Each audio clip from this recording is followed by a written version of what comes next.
Linda afya yako ya akili, thamini muda wako. Kitu kimojawapo kinachosababisha msongo wa mawazo na kupoteza amani ndani yako ni kutokujali muda.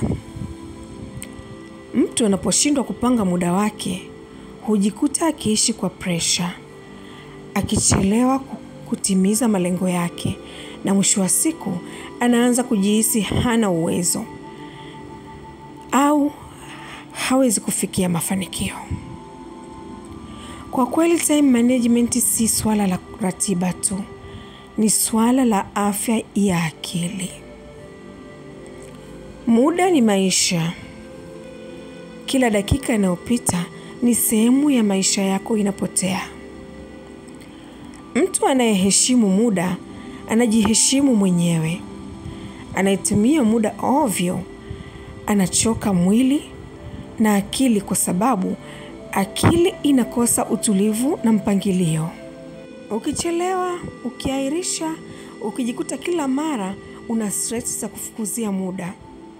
Akili yako inabeba mzigo wa hatia, aibu na wasiwasi. Hii ndiyo njia ya haraka ya kuharibu akili yako. Fahamu destiny yako. Ili kudhibiti muda, lazima ujue unakoelekea. Destiny yako ni nini? Destiny yako ni dira. Bila dira, kila dakika inakwenda hovyo. Kujua unachotaka kufikia, kupata, kukupa sababu ya kupanga na kutumia muda kwa makini. Ukijua unataka kuwa nani, kufanya nini, au kufika wapi, akili yako inapata amani na umakini. Kuwa na desire, tamani kuwa na mabadiliko. Desire ni moto wa ndani unaosukuma kufanya maamuzi sahihi. Mtu asiye na hamasa anapoteza muda wake kwa vitu visivyo na tija. Lakini mtu mwenye hamasa anaamka mapema, anapanga siku yake na anakataa kupoteza muda hata kidogo. Desire huleta nidhamu na nidhamu huleta amani. Investi. Wekeza kwa uwezo wako. Wekeza muda wako. Muda ni mali isiyoweza kurudishwa.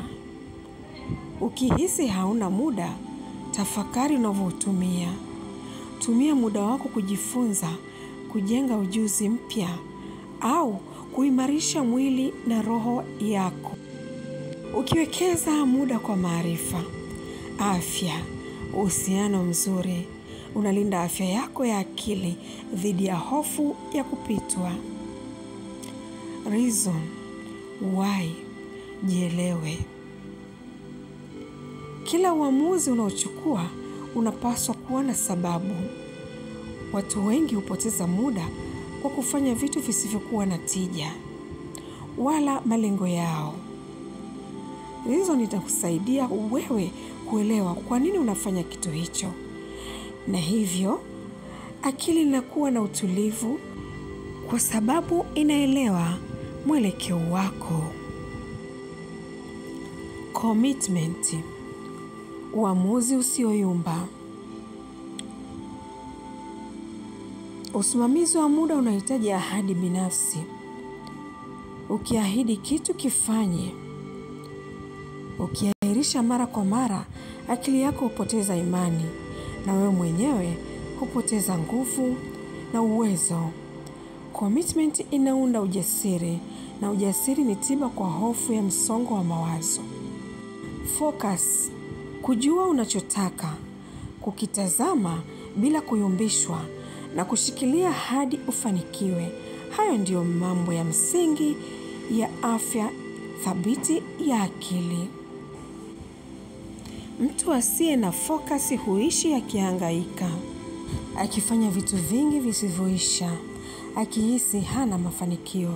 Lakini mwenye focus, akili yake inatulia, anajua ni nini muhimu na anafanya kwa wakati gani.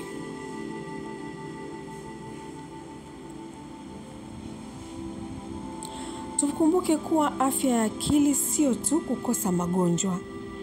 Ni kuwa na maisha yenye mpangilio, utulivu na kusudio. Thamini muda wako, kwa sababu muda wako ndio maisha yako. Kumbuka, yeyote anayeheshimu muda analinda afya yake ya akili.